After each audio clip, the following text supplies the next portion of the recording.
Hey, Mike, what do Kelly Slater and PT have in common? I don't know. They're both world champs?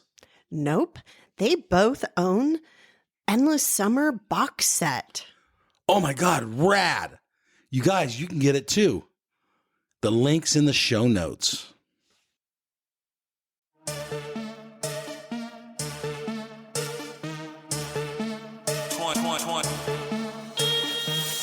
Foot out jerk food. 100 racks on a surf dude. Slippery, big guns like Mark Food.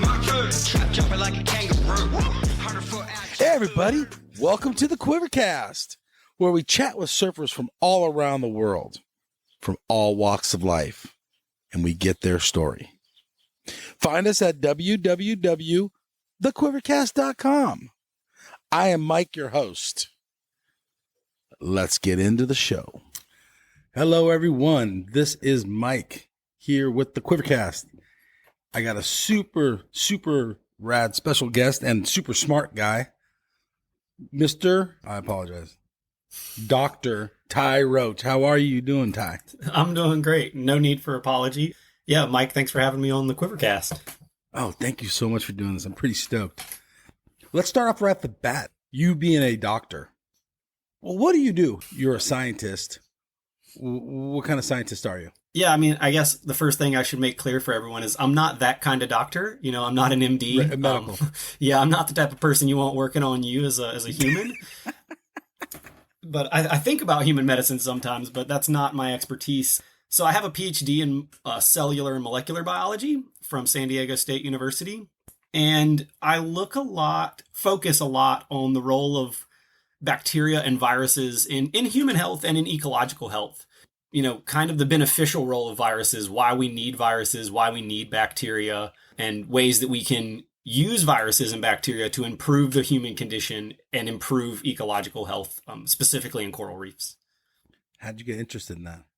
I don't know. I actually grew up, I had no idea I wanted to do anything sciencey. I was just really into wrestling.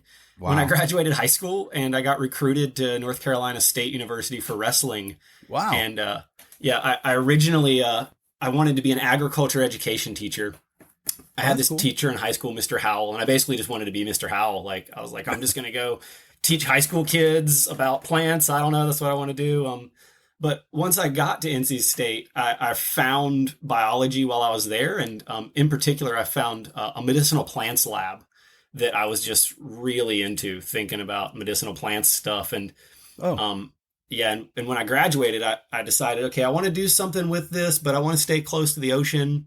And so I found a lab that did coral reef research in San Diego.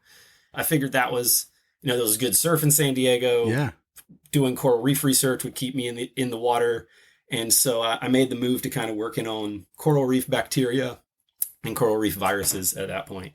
Okay. So now let's go way backwards. You surf, and you're an East Coast surfer. How did you start surfing? I honestly don't remember not surfing. My dad's been surfing since the late 1960s in the area here. So I'm second generation Crystal Coast surfer. And my dad just pushed me into the water at a really early age, and I just took to it really easily. I growing up surfing on the East Coast was super cool, and I've loved it. And so it didn't take much to get me started. You just kind of progressing through the years. Were you surfing with your dad all the time? Yeah, a lot. And I still surf with my dad a lot. He'll be 72 years old next month. Cool. And I tell you, he still surfs circles around me a lot of days. Yeah, it's hard to keep up. I watched him do a layback a few days ago, and he went so far back, his leash actually wrapped around his neck, and he made it, came back up. Pulled it off. So yeah, his knees are still bending. He's crazy flexible. I hope I have that in me. My dad, we call him Papa Roach. Kind of, that's what everyone in the community calls him. His name's Bill, but we all call him Papa Roach. And he's still doing his thing at 72 years young, just absolutely shredding. And I don't know how he does it. He's actually been paralyzed from the neck down twice. And he's also had a surgery to remove one of the balance nerves in his brainstem. And he's had to learn how to walk all over again. And he's still longboarding, shortboarding, doing it all. He rides these little potato chip Grom boards at 72. It's really cool to see. Wow, that's fascinating. So do you think surfing drives him to stay healthy?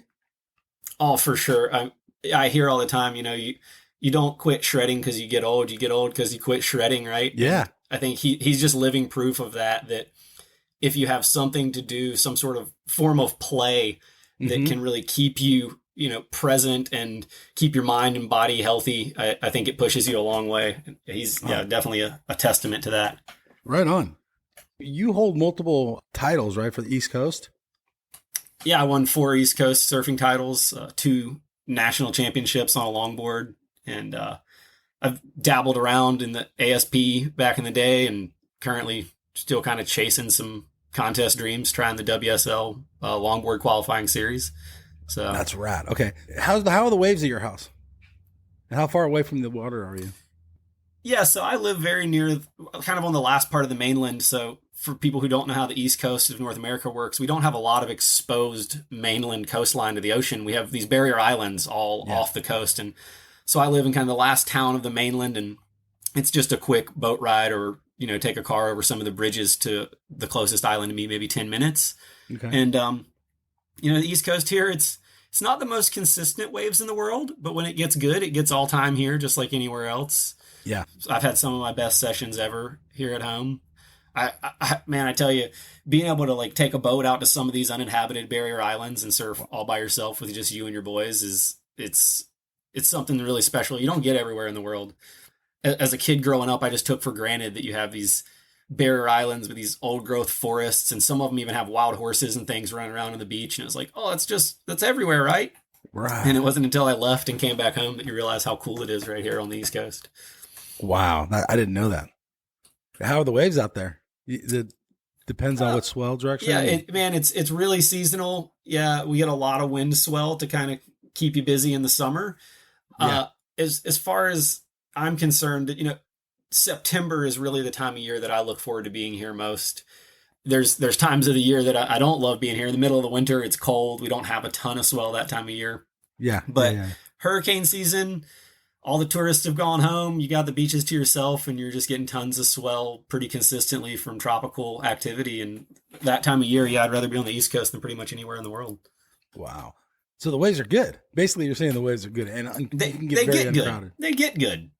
It's not good every day. It's not Indo. You don't wake up 300 days a year to perfection.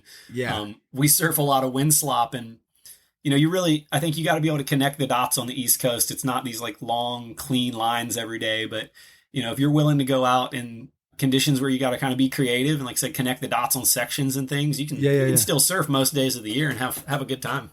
Right on. So do you solely just longboard, or do you shortboard too? I'm a total multi-boarder. My forte is definitely longboarding. I'm better at it, but I surf everything from logs to Elias. Been surfing a lot of kind of high performance twin fins lately. Okay. Trying to kind of push the limit of the twin fin a little bit, which has been fun. Okay. And I love, pretty much every type of boarding, high performance stuff, old school retro stuff, whatever. So how was the East Coast being a longboarder? What are most people riding in your area, board-wise? When I was coming up, everyone was riding really kind of high-performance boards. I was over at my dad's house the other day and just looking at the longboards that I grew up riding. They weren't even high-performance. They were almost like 9.0 guns. They were so narrow. Oh, yeah. And I look at it and I'm like, how is that functional? How did I nose ride that? Yeah. Yeah, I mean, growing up, there was a lot of these kind of narrow longboards, which I think suited the East Coast waves because we have such tight pockets, and a lot of times you're surfing kind of short period waves with these, tight and critical pockets, and they kind of fit those waves a little better. And, still when I'm back on the East Coast, I ride a little bit narrower, more pulled in boards and stuff than I do when I'm out on the West Coast or out in Hawaii, where you got a little more open face and bigger waves oftentimes. And then you won a pro contest too, right? Yeah, I've won a couple pro events here and there. Yeah, actually, I remember my first pro contest I ever won, which was actually really one of the best events just that I've ever had. Most fun events in my life. My parents actually run a small pro-am here called the Buddy Pelletier Memorial Longboard Contest. Oh, it's a tribute to this guy, Buddy Pelletier. He's an East Coast legend. Kind of a pro surfer before pro surfers were a thing. Okay. This is in the 60s, but he was doing like the Smirnoff events and things like that, and Wow. he was a big name on the East Coast, and he passed away in his 40s, and they have a contest here for him in memorial to him, and he was one of my dad's best friends, and the 10th anniversary of this contest, my dad actually entered the pro division. I guess he was probably 65 at the time, and he was just absolutely giant slaying, just taking out all these big names one heat after the other, and he ended up in the finals with me. And it was me and him. It was a 4-man final, me and him and 2 other guys. So fun. Oh man, it was so cool, to like have that. And that was my first pro win was that event. And it was just so cool to be in the finals with my dad and like share that as a moment. And, also a tribute to Buddy. I knew him growing up. He's kind of like an uncle to me. So it was, I couldn't really ask for anything better. I don't know if any wins are going to get better than that one. I've had ones that are bigger than that, but that one's going to stand out forever. That's so rad. The waves are a lot of wind swell and stuff. Does that get the longboard get you in a little earlier as opposed to riding a shorter board? Yeah. I mean, that's, I think, part of the beauty of the longboard is you can get into waves easier. You can, ride the waves for longer. And it's funny because a lot of people, they'll ask, what do I ride when it gets big? And I'm like, I still ride a longboard. Yeah. I ride a little narrower longboard that's designed for bigger, more critical waves, but I'm still on a longboard because you can get into the waves so much easier and avoid that overly critical late drop scenario. Yeah. So how far are you from the Outer Banks? As the crow flies, we're not that far, but you kind of got to go around your elbow to get to your thumb to go up there. So it takes about 3 hours for me, maybe a little bit longer depending on where I want to go. Okay.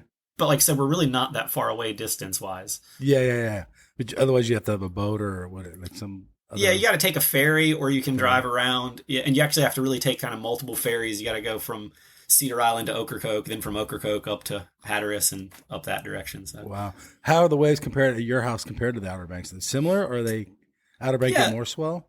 I mean, the Outer Banks is like the mecca of the East Coast. They don't have as much continental shelf. They just get more swell. They're definitely more of a swell magnet than where I'm born and raised. Okay. But similar wave types, sand bottom, beach breaks. Yeah. The best days are days when it's kind of thin-lipped, close to the beach barrels. That's what you're aiming for. So yeah, similar setup. Yeah. So basically it's all beach break, that whole stretch of unless you get down more in Florida, right? It's reef and then up north. There's some sneaky little breaks that aren't totally beach breaks. Some like old coquina reefs and things like that are hidden under the sandbars at some of these places. Really interesting. Yeah, but for the most part, it's all beach breaks, really, from like New Jersey down to North Florida, pretty much. Yeah. Okay. Let's talk about you growing up, though. How do you being a hardcore surfer, your dad being a super hardcore surfer, growing up in a surfing family? First off, surfing culture wise, is that accepted where you're from? Is surfing? Yeah, I think if you'd asked my dad this question back in his era, the general answer would have been no. Right, that's what I'm thinking. They weren't the kind of hippie that everyone wanted around. But nowadays, I think in my area, I mean, we have doctors and lawyers and judges and professors in the area, well-respected individuals of all walks of life that are surfers here in the community now, and so I'd like to think it's more widely accepted. Although I know there's still probably some judgment here and there. You think so?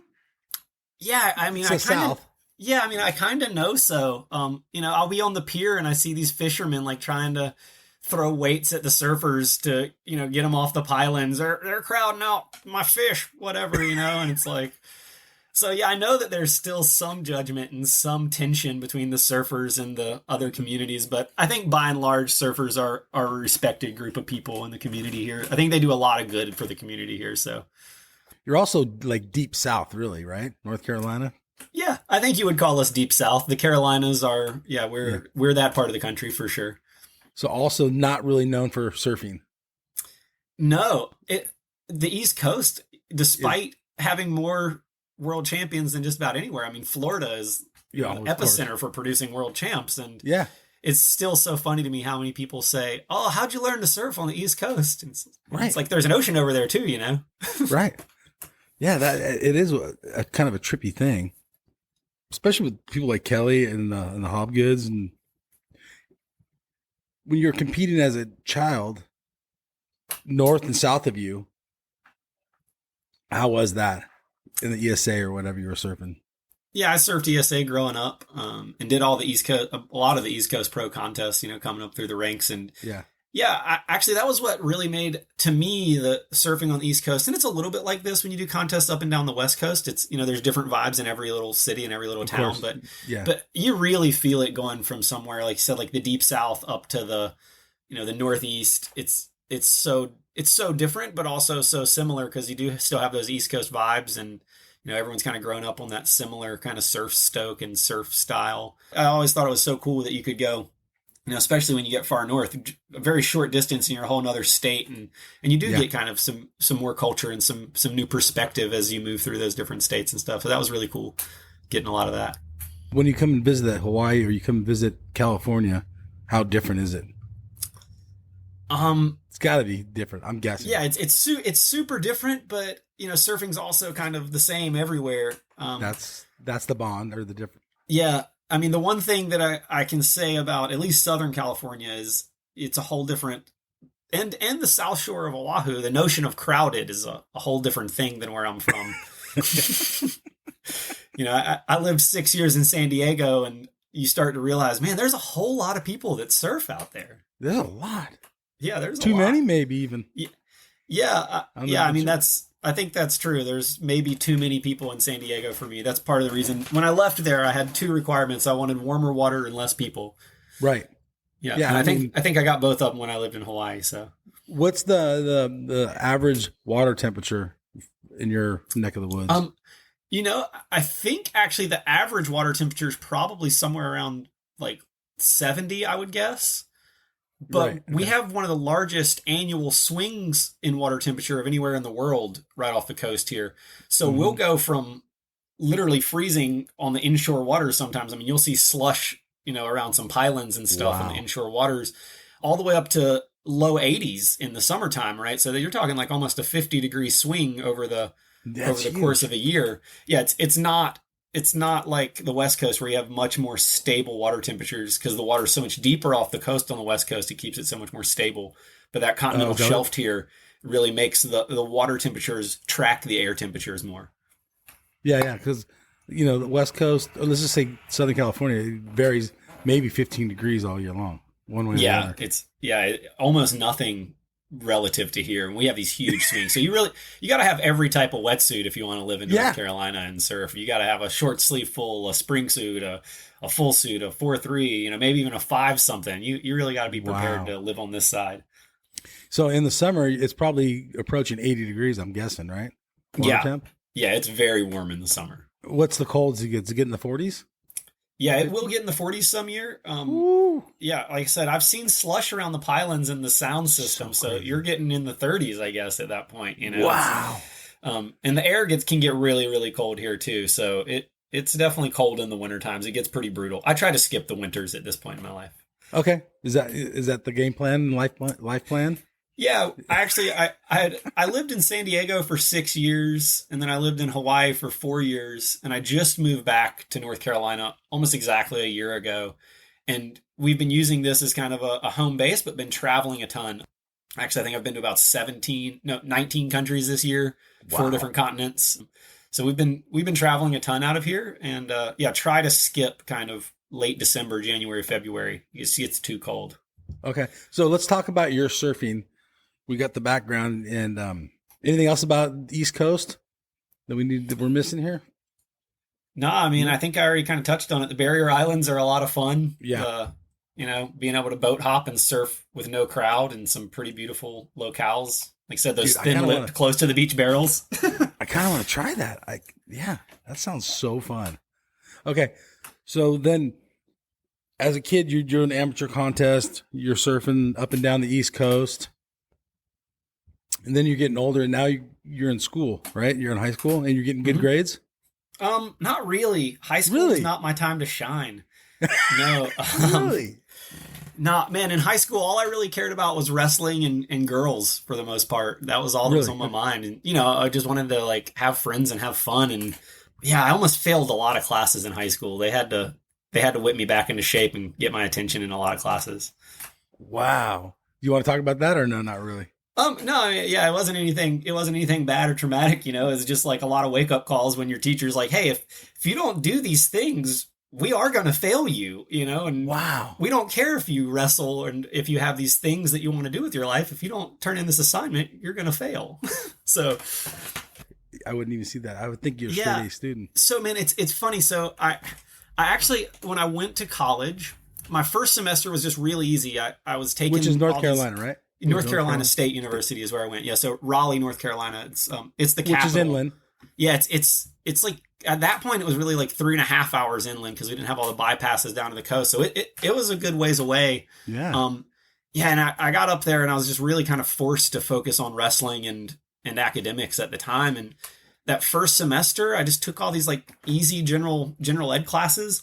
Okay. And when I got the report card at the top, it said #1 in your class. What? And I didn't really try. I just like ended up getting A's that semester. And honestly, if I hadn't gotten that first semester, I probably wouldn't have cared about academia at all. But when I saw that, I just like made it a goal. Like, okay, apparently I can do this. Like, let's see if I can keep it the whole way through. And I did. I ended up, I graduated as valedictorian of my class out of like 5,800 and some people. That's huge. Oh yeah, I was stoked. I bet your parents are probably more stoked than you were. Yeah, they probably were more stoked than I was actually. Yeah. I mean, I'm stoked for you. I'm kind of like, that's thanks. a big thing, right? Yeah, I mean, I don't know if it was or not. Like I said, it kind of just happened, and I did put in a lot of work throughout the years. After that first semester, it didn't necessarily come easy. Once you get into some of the more advanced classes and stuff, it was a ton of work actually. But yeah, I'm definitely one of the things that I'm proud of in my life was accomplishing that. And I learned so much through it, and it set me up for a career path and a life path that I never thought I would have otherwise. All right. So let's talk a little bit about you going to school. So you're out of high school, you're surfing through high school, but your heart's into wrestling more than surfing? Yeah, I would say that. I won a state championship in high school. I was my high school's first All-American, finished 6th in the country. Wow. Yeah. That's huge. Okay. So how much are water time at that point? During the summer, all day, every day. I mean, I was Okay. a typical little beach rat. Okay. Yeah, and I didn't wrestle out of season and never did, even in college, really. It was like once Okay. the season was over, I would show up for the things you had to preseason and postseason, but I was really trying to get back in the water once wrestling season was over in high school and in college. Okay. But during wrestling season, especially in high school, that's all I did. I would say I ate, slept and drank wrestling, but I didn't eat or drink much. I was cutting a lot of weight for parts of it. But I definitely just lived wrestling for those really like 10 years, high school and college. Wow. Let me ask you this. You seems like you do wrestling during wrestling season. You kind of put surfing on the back burner, right? Summer comes, that's surfing time of season. So you put you put wrestling on the back burner. Do you think that keeps it fresh for you? And that's why you excel at those? It does keep it fresh, and it does continue to help me kind of like get some outside perspective on both of those sports and come back to them with a fresh mentality that I think helps me continue to get better. I will say at some level, though, you start to realize that if you're not fully invested in one thing or the other, it's hard to compete at this like super high level that exists out there. Yeah, that's my kind of my question. Yeah, like you're excelling at two things, two sports, plus you're excelling at school, so that's three things. Yeah, it's not easy to try to do everything all at once. And you reach a point where you realize like something's got to give. And for me, that was wrestling kind of became that. And I started seeing the levels to this stuff. I was top 10 in the country in high school. And then I get to college and I'm barely breaking the starting lineup. And I'm watching the guys that are ahead of me, get beat by these other guys. And one of the best guys I ever shared the mat with was this guy, Darion Caldwell. He was an NCAA national champion, got voted most outstanding wrestler. He went on to become a Bellator bantamweight world champion in MMA, a good friend of mine, and just a phenomenal athlete. But I remember watching him go to the Olympic trials and get beat by these I thought he's the best wrestler I'd ever wrestled with. And I see him just get beat by these other guys. And then I watch these guys go to the Olympics and just get smashed on the international stage. And you start to go, man, there's levels to this stuff. And I don't know if you can level up without putting a little more in, trying to focus on all these things at once. Right. And so, like I said, for me, I had to at some point just give in and concede that I was not going to be this elite level, international level wrestler. You have to be kind of content with where you land, I guess.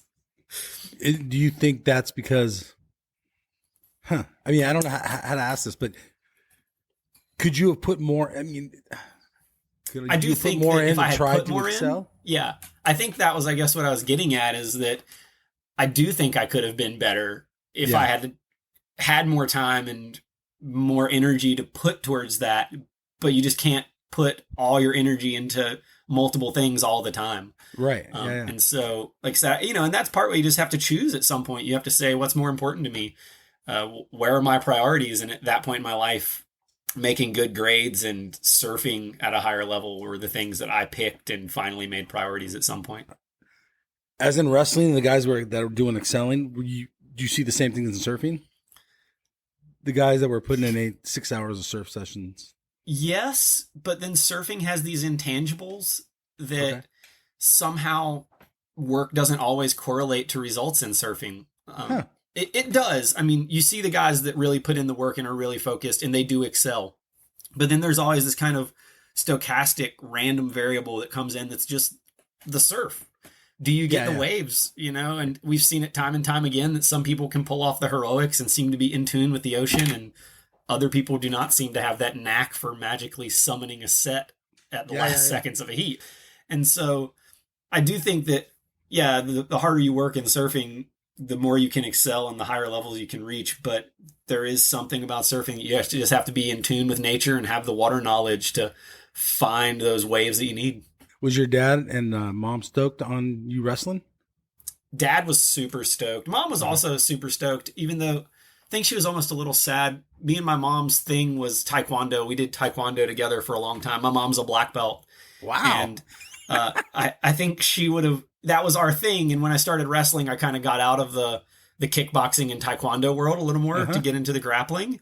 And so I think she missed that a little bit, that I didn't stay, doing the Taekwondo end of the martial arts with her. But otherwise, I think she was really happy for me and stoked to see me succeed at something that I love to do.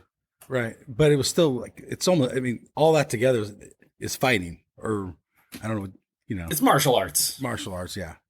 So have you done any MMA? Man, I trained a little bit of MMA right when I got out of college because I thought to myself, I kickboxed, I wrestled. Like, how bad can it be? Man, even if you're good, you're still getting hit in the face, and it's just a lot less fun than something like surfing. Well, of course. Yeah. For sure. 100%. All right, I have one more question. I was going to wait till the end, but I have to ask you right now. Fighter, and he's a longboarder too. That's supposed to be good, is Joel Tudor. Who could you take him down? I might could take him down. I mean, I'm a wrestler, but he's a jiu-jitsu guy. I wouldn't actually want to be on the mat with him. He'd probably tap me out. I'm not a submission guy, really. Takedowns, I'm a wrestler. I might could take him down, but that's less than half the battle with a jiu-jitsu guy. I mean, they'll pull you on top of them, right? Yeah. Winning the takedown is not winning the battle with a jiu-jitsu guy. That's funny. And Joel, from my understanding, is very high-level jiu-jitsu practitioner, so I would assume he'd probably have the better of me on the mat. Okay. Have you ever surfed against him? I have not. I've surfed in the same contest as him, but I've never ended up in heat against him. No heats together? Yeah. That was interesting. When I saw you're a wrestler, I'm like, I got to ask him that question. That's funny. You excel in college, and now you decide you want to get your master's next, or how does that work? Actually, I skipped a master's. Okay. I went straight to, took 5 years off after college, and that's when I pursued the most of the kind of professional surfing stuff I was doing at that point. The ASP was still around at that time. Yes. I'm that old that it was still the ASP, not the WSL at the time. Okay. So I did some of that, mostly some South American stuff, mostly the North American stuff there, and all the East Coast pro events you could do. Yeah. Kind of doing that stuff. And I did that for about 4 years, and then I had a pretty serious hip injury down in Puerto Rico. What happened? And I was at Wilderness on a big day, and my leash, I kicked out of a wave, my board got sucked over the falls, and I went out the back, and my leash pulled my hip out to the side and kind of slightly dislocated it, popped back in, everything in the water, but all purple and blue when I was all was said and done. And that kept me out of the water for about 9 months, had me on crutches for a while and stuff. And at that point, it was kind of like, okay, well, I got to find something different. And, I couldn't surf for 9 months. And so I've decided to take a different route. And that's how I ended up going to grad school. I met a guy in San Diego, this guy, Forrest Rower, who was doing some really cool research on coral reefs. And we just kind of hit it off, and he helped me figure out how to get into a PhD program in his lab. And the rest is kind of history. Wow. Okay. So then you decided to go for that. And then at that point, you kind of get back into surfing too, like healing up? Yeah, I was. I was really just starting to get back into surfing my first year of grad school. The San Diego State University team needed a longboarder for NSSAs. Yeah. And so I told myself, I'd never done NSSA. I'd done ESA and stuff growing up as a kid. And I was like, this seems like a good enough reason to get back in the jersey for a little bit and kind of push myself. And I won a national title that year, NSSA national title with them. And actually our team won the NSSA national title. But yeah, so that's really what pushed me to get back into surfing, was the San Diego State surf team kind of needed somebody. And so, gave me a reason to put the jersey back on. Wow. What were you surfing in San Diego? Where's your spot? Like the Hoya Shores or? I surf Sunset Cliffs area a lot. Okay. That's their Ocean Beach Pier. I lived in Ocean Beach when I was there. So those areas a lot. Yeah. Yeah. A lot of Baja trips too. Sunset Cliffs get good. Real good.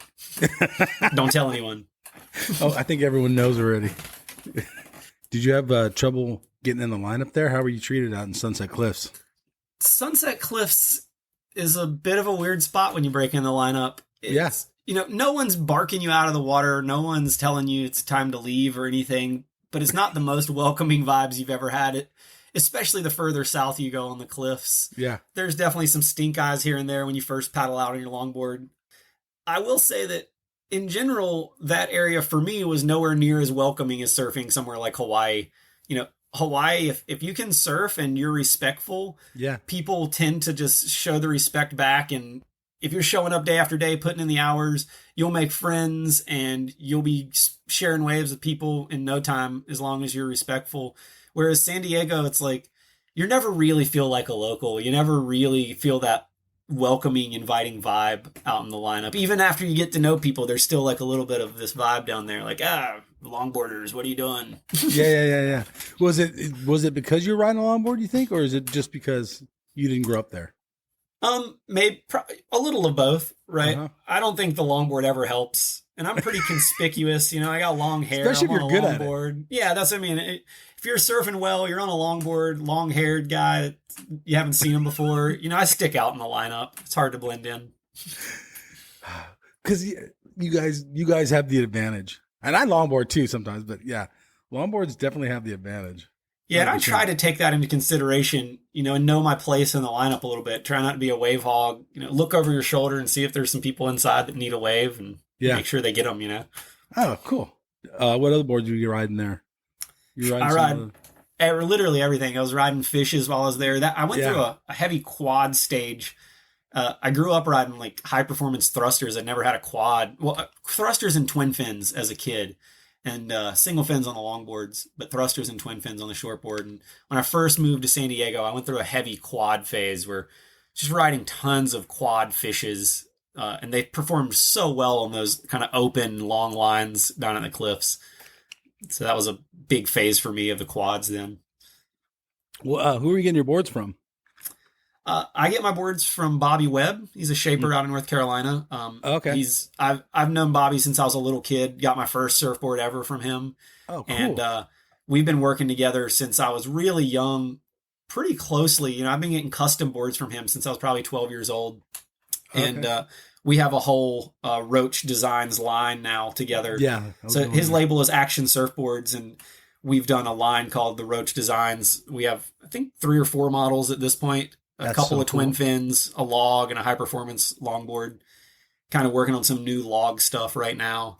That's awesome. Yeah, so I've been getting my boards from Bobby forever. He's just a great human, really cool family to be associated with. His son's an amazing dirt bike rider, actually, is Cooper Webb.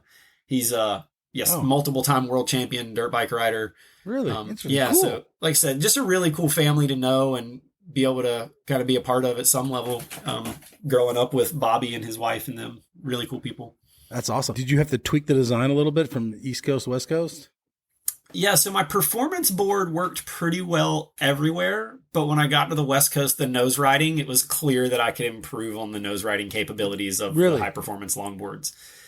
Yeah, when you get waves that are long and lined up, picture somewhere like Malibu, Yeah. you can go back to these boards that have the wide point a little further back and have a little more hip in the board, a little more parallel lines sometimes, things that really lock in and just, you go fast and straight unless someone gets in your way and you got to turn, that's kind of, those type of boards can really work out there and can really shine out there. Whereas on the East Coast, like I said, a lot of times you have shorter sections, tighter pockets. So you want a little more curve in the board, maybe a little narrower board to allow you to have quicker response time and fit in those tighter sections of the wave. And so I did do a little bit of redesign, mostly on the nose riders and on the logs while I was out there. And were you driving up to Malibu and Rincon while you were here?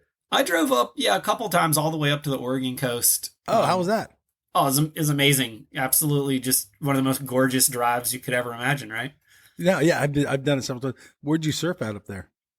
We ended up in right before the Oregon border. It's called Trinidad Head. Yeah, is yeah, the town that we stopped in. Yeah, Okay. Also just beautiful coastal scenery. Surfed Dude, Trinidad's all rad. sorts of places along the way. Yeah, it's very rad. Yeah. Okay. Right next to Humboldt State?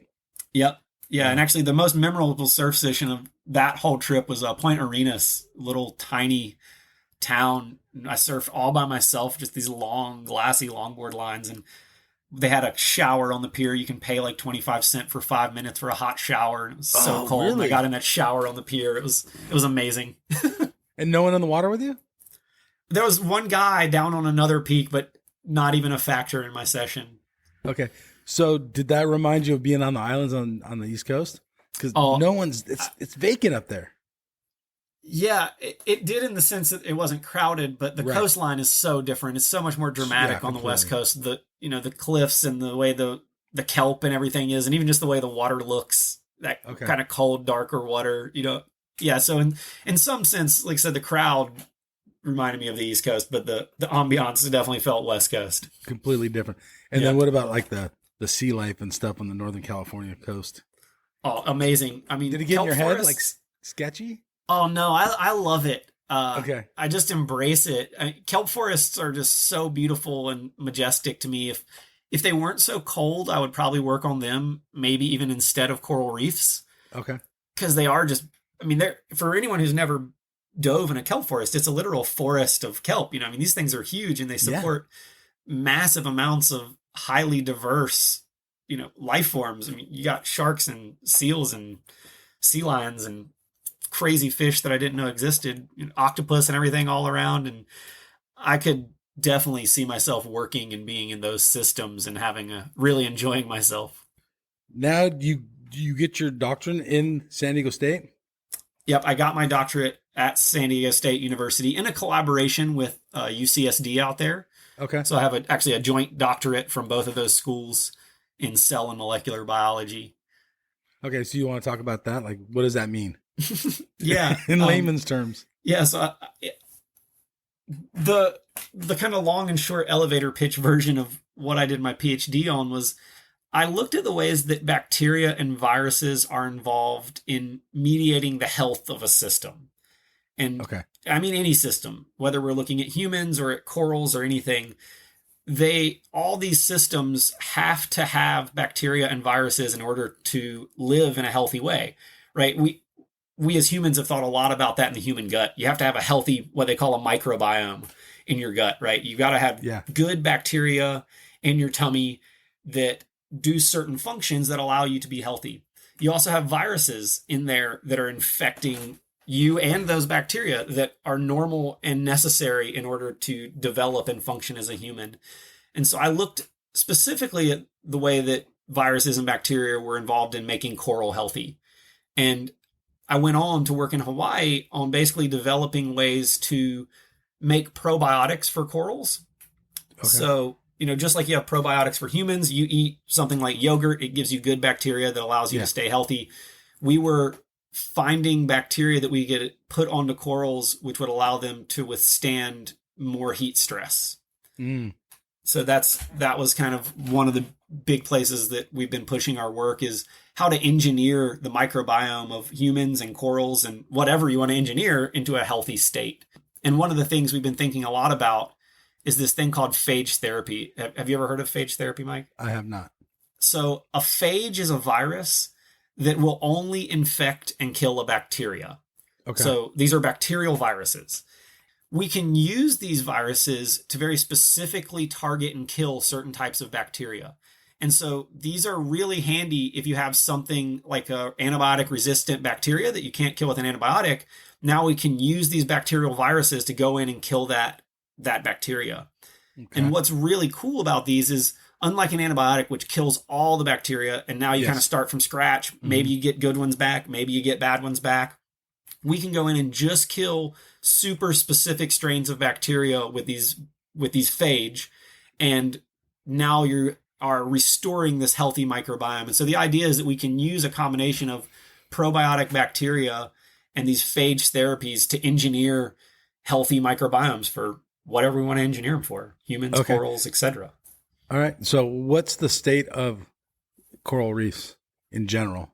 Oh, can you even answer that or not? Yeah, really? Well, I guess, the general narrative is that coral reefs aren't as good as they used to be. Yes. That's what you hear. 50 years ago, they were a lot prettier and a lot healthier. And I think by and large, that's probably true of most of the Earth's ecosystems. Yeah. That old growth forests used to be a lot cooler. Coral reefs used to be a lot cooler.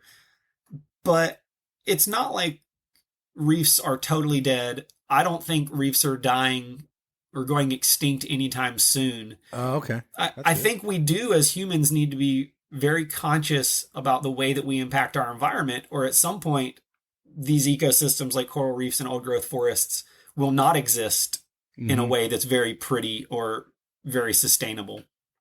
But I also have hope that we're not going to lose these ecosystems, because we are trying at this point. Okay. Is that due to pollution, or is it just humans, so many humans on Earth? There are a number of what I would call local and global factors that affect the health of coral reefs.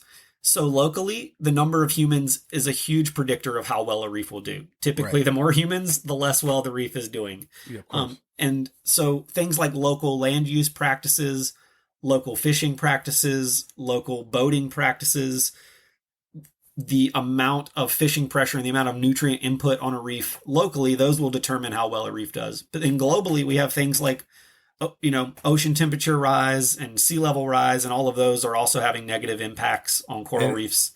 Is that stuff really happening? Yeah, I mean, yes, we are having more frequent and more severe marine temperature anomalies.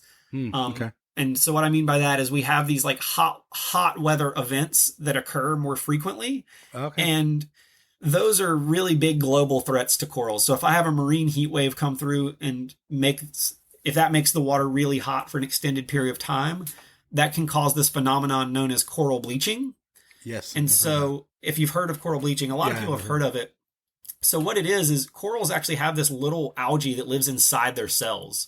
And that algae is doing photosynthesis and actually producing a lot of the coral's food for the coral. And when it gets too hot, that symbiosis breaks down and the corals puke out those little algal cells. And because of that, they lose their color. And so that's why they call it bleaching. They turn all white. Okay. And the corals can't live very well for very long like that.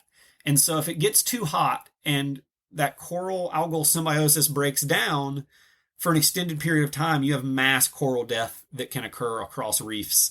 And we've seen several instances of that in the last decade. And it's becoming a little more frequent and more severe. So it is something that we need to think about. Us as surfers are just human beings living on Earth. I think both. What can we do on a daily basis? Oh, yeah. On a daily basis, I mean, there's tons of things that you can do, these tiny parts. I always tell people, like, start locally, and then you can think about the global problems. But be a good steward of your environment. If you're out on the reef, don't step on the reef. Don't drop your anchor on the reef. Don't take more than your fair share of the resources there. You know, Okay. leave some fish for somebody else. Leave some fish for the sharks, right? For the ecosystem. Yeah, you want to make sure that ecosystem is sustainable. Yeah, cool. That was a lot there, but I'm stoked because I'm pretty fascinated by that. Like, Yeah, so if I went too far afield or over anyone's head, feel free to cut it. But no, I think you did well. Okay, what reefs have you visited? so most of my PhD work focused in the Lesser Antilles off of Venezuela, so Curacao, Bonaire, Wow. Klein Curacao down in there, and then I did a cruise through the Hawaiian Islands and like some of the Northwest Hawaiian chain out there. So that's like the Papahanaumokuakea Monument. And then, you know, I visited other reefs in the Northern Caribbean and things like that as well. And I've been to the Great Barrier Reef and reefs in Bali and things like that recreationally. Well, kind of science, kind of for fun. But the reefs that I've really focused on for my science work have been the Hawaiian Archipelago and the Lesser Antilles down in the Southern Caribbean. And then any of those reefs, did you get any waves on any of those reefs? Oh, I mean, the Hawaiian reefs, yeah, there's so much good surf in the surrounding area. The Antilles are really tucked inside, and so if you get a hurricane that comes through that area, you'll get a little bit of swell, but they do not have consistent waves there, which is part of the reason that the research is so easy. I mean, a lot of days you go out and it's like a lake. It's just beautiful. Cool. The visibility is amazing. It's crystal clear water, no waves. So that's really nice. And it makes the underwater manual labor a little easier. And what is the underwater labor? Are you just looking at the reefs? Yeah, I've done a little bit of everything. You do a lot of staring at the reef, just taking it all in and observing. You know, you learn a lot like that. But sometimes we're actually gardening the corals. So you're transplanting them, moving them from one place to the other, growing them up, outplanting them back out for restoration purposes. Other times we're taking samples, which sometimes is as simple as just like a little swab on the coral. But other times you've got power tools like an underwater hammer drill that allows you to drill into these corals and get a core out of them to look at certain things down inside the corals. And also done a ton of 3D mapping recently, which is pretty cool. We basically take cameras down and take thousands of pictures of certain swaths of reef, and then we can stitch them back together and make these 3D maps. Wow. And that's been pretty common for the last decade, that people have understood how to make these 3D models of coral reefs. And what I've been doing to kind of add something to that is I'll go back in these areas that we've mapped and take samples to look at the bacteria and viruses and chemicals there. And then we can actually map the spatial distribution of different bacteria and viruses and different chemicals back across these 3D maps and see how the microbiome and the virome and all of the metabolites are distributed across, corals and the organisms that they interact with. And then how are the governments? Are you guys dealing with the governments directly, like Venezuela and so forth? Well, so we're not dealing with Venezuela. Actually, those islands are all owned previously by the Netherlands. So they're Dutch islands. That's the Dutch Lesser Antilles. Yeah. And so we're not dealing with Venezuela. And I don't do any of the direct permitting and stuff, but you do have to get permits for everything. And you've got to play the game, and there's rules to how you're allowed to play. Wow. Yeah. You said you've been in like 18, 19 countries recently? Or Yeah. A couple Europe trips recently. I went and gave a talk at the Niels Bohr Institute. Wow. Recently. So I do all this work on corals, but my real passion is biophysics, thinking about the way that energy moves through the universe and how that's created life and is causing life to evolve kind of almost on a deeper philosophical level. And so I went and gave a couple talks over in Europe this summer and traveled a fair amount through Eastern Europe and Western Asia down into North Africa. So, a lot of traveling recently. And then you're talking from like scientists, or who are you talking to? These talks were to scientists. Actually, it was pretty cool when I was at the Niels Bohr Institute. It's a kind of small institute in Denmark, in Copenhagen, Denmark. All right. And while I was there, I was looking at the pictures on the wall in this auditorium, and I realized that this is the same auditorium that guys like Niels Bohr, who, if you don't know him, he invented what the model looks like. That's the model of the atom that we use now. Invented what the atom looks like, excuse me. So, Niels Bohr had given lectures there. Einstein's given lectures there. Wow. All these other kind of like hallmark figures in quantum physics and theoretical physics, have given lectures there. And it was so cool to just kind of think to yourself, man, like I'm giving a lecture in the same room as all these kind of science greats. It was really a humbling experience. Wow, that's fascinating. You live in two completely different worlds. Do they tie together whatsoever? They do. I think about all the time, the role that coral reefs play in my surfing experience. And okay, that makes sense. Not just the coral, but that whole experience of being out in the water, right? It's more than just catching the waves. I mean, you have some whales come up next to you or some dolphins. It's a total day changer, right? And so I think about all the time the kind of marine biology and the oceanography and the physics that goes into shaping my experience as a surfer. The thing that comes to mind is you don't look like the stereotypical scientist. Yeah. And not in a bad way. You look like a cool scientist. Oh, thanks. Yeah. I've heard multiple times that I'm smarter than I look. And I've just finally decided that that's better than the opposite. It's way better than people being like, man, you are way dumber than you look, dude. I think there's a picture I saw online. You're like in a tank top and like board shorts, but you're all masked up with gloves on. Tank top, flip-flops, surgical gloves. And that's the marine biology attire. And what are your I don't know, the other scientists that you're working with, what are they saying? Yeah, I mean, they laugh. You got to know the time and the place, right? There's a time and a place for the lab coat and the safety goggles and gotcha. Working inside the flame hood or whatever. You got to take the precautions you got to take, but a lot of days we're out on the boat and you're in your in your baggies and just sitting there, sloshing around in the seawater trying to take your samples. So, like I said, there's a time and a place for the tank top and the flip flops, and there's a time and a place for the lab coat. What about your dad and your mom? You being a scientist, did they even see that coming? Absolutely not. Not at all. Yeah, I don't know what they thought I was going to be, but I don't think that was it. And it's so fun to listen to my mom and dad tell people what I do. I still, every time someone's like, so what is Ty doing? I just kind of sit back and listen and take it all in, because to hear their version of what my science is always interesting. Yeah, I can only imagine. By the way, the Ty Roach name is a pretty rad name by itself too. Oh, thanks. Yeah, I it's funny. I rap a fair amount throughout my whole life. You rap. I knew that. Yeah, man. I got into hip hop. That's you're in all different. Yeah, I'm all over the place, man. Yeah, as a kid, let's talk about rapping. Yeah, so my backdoor neighbor was this guy Sam Herring, and he's a really good freestyle rapper, and he's gone on to launch this like phenomenal indie rock career. His band is called Future Islands. Okay. I mean, it was crazy. I see him on surf videos all the time, like big production surf videos. Wow. In the credits, and I see him. I've heard him on the radio out in California a couple times now. And anyway, Sam's their lead singer, and he and I would like freestyle around the football track back in high school. And then when I got to college, well, no, just like standing, standing at football games and stuff. Like we'd be standing around and watching football games and freestyling all the time. And then when I got to college, I really got into battle rap for a while. I would go to this I would go to this one hip hop club and battle every Friday. They had like Freestyle Friday battles, and I went every Friday for like a year or so. That's funny. Yeah. Okay, so have you recorded anything? I recorded a couple songs back in the day when I was in when I was in college. I collabed with this group called the New South Crew for a while, and I recorded some tracks with them. Yeah. And what are you rapping about? Oh man, I rap about a little bit of everything. Recently, I've been working on this rap about how much I don't like mumble rap. Okay. And then I'm always playing around with science raps and things like that. Surf rap, science rap. Yeah, I mean, surf and science, those are big parts of my life. So, always rapping about those things. So you're keeping it real. For sure.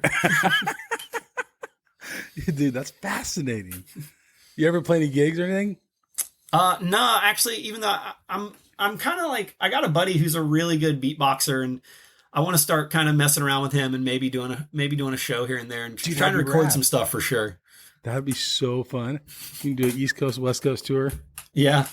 All right, Ty. Well, thank you so much for joining the QuiverCast. I really, really appreciate it. And how do you can you get your boards on the West Coast or only on the East Coast? Yeah, so right now we're in like 11 shops on the East Coast. The plan is to get them out on the West Coast. We have a bunch of guys riding them on the West Coast, but they're all customs at this point. So I'll order them, we'll ship them out.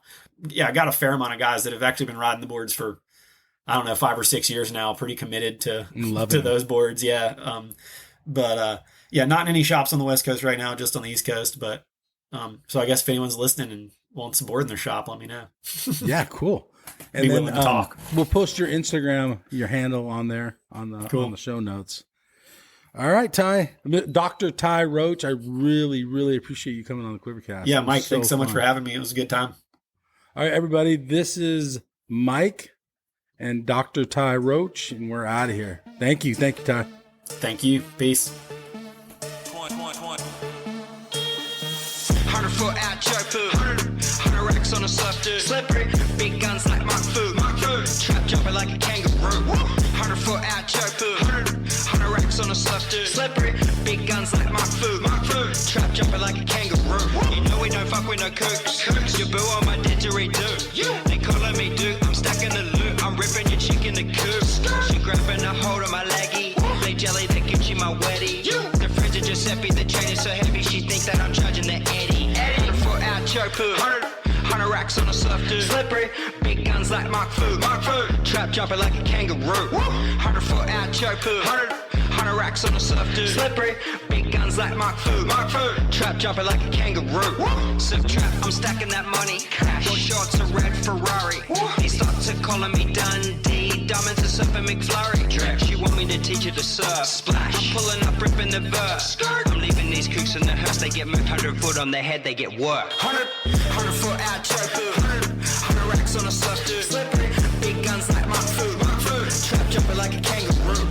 100 foot out, choke food. 100 racks on a surf, dude. Slippery, big guns like Mark Food. Trap jumping like a kangaroo. You know we don't fuck with no kooks. You know we don't fuck with no kooks. You calling me dude, I'm stacking the loot. I'm ripping your chick in the coop. You know we don't fuck with no kooks. You know we don't fuck with no kooks. They calling me dude, I'm stacking the loot. I'm ripping your chick in the coop.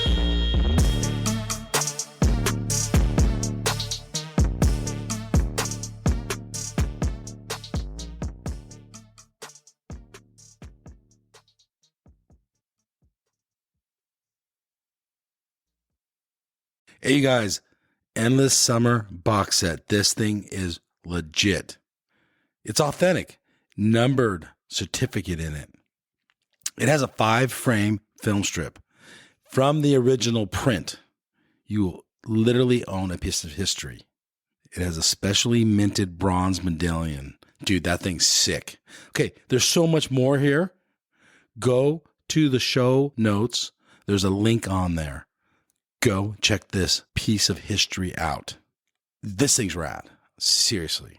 Smithsonian American History Museum has it. It took 4 years of research with 3.5 in production, all hand assembled. This thing's rad. So much to this awesome box set. Remastered DVD, sharper images than the original film, but dude, this thing's so sick. Link in the show notes.